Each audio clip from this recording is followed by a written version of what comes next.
tinatawag na 4-second rule. 4 na segundo lang.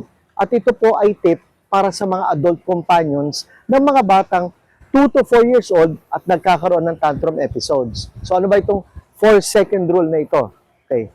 The first second, pagka ang inyong anak, apo, o pamangkin na 2 to 4 years old ay nagkaroon ng tantrum attacks, ang unang-unang gawin, don't panic. Ha? Don't panic. Huwag po kayong gumawa ng eksena. Karaniwan, ang mga batang ito, pag nag-tantrums, hindi sila namimili ng lugar. At kayo na adult, hindi nyo dapat sila papatulan. Kasi pagka kayo ay pumatol, nako, pati kayo mababad trip. Pati kayo magkakaroon ng tantrums. So hayaan nyo lang muna. So rule number 1, take charge, relax. No po. Take a deep breath. Hayaan nyo lang muna siyang mag-express ng tantrum niya. So para sa mga adults po yan, ano? On the first instance, the first second, kailangan ikaw ay mag-relax. No po. Take a deep breath. Okay? Tapos, akit ka tayo dito. Yun ang number 1 na rule, ano? Second, on the second, no?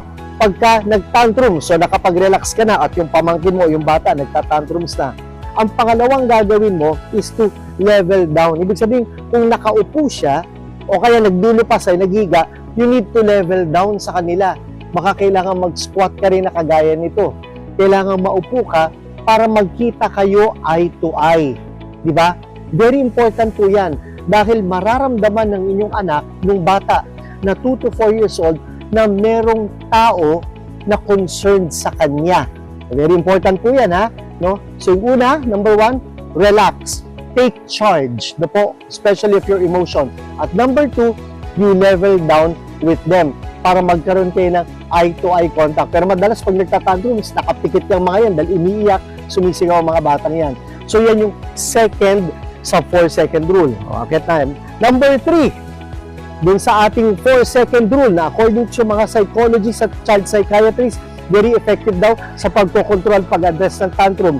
Number 3, pagkatapos mong mag-cool down, ikaw, in control, at naupo ka para mag-eye-to-eye level, importante daw po na tignan mo ang iyong anak. Tignan mo siya, no? Pag dumilat siya, tignan mo siya at ikaw ay huminga ng malalim.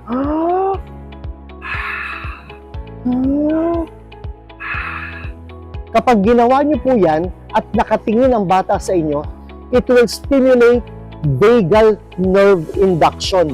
Ang ibig sabihin nito, yung vagus nerve, very important yan, no po, sa mga nerves natin sa katawan. It will enhance relaxation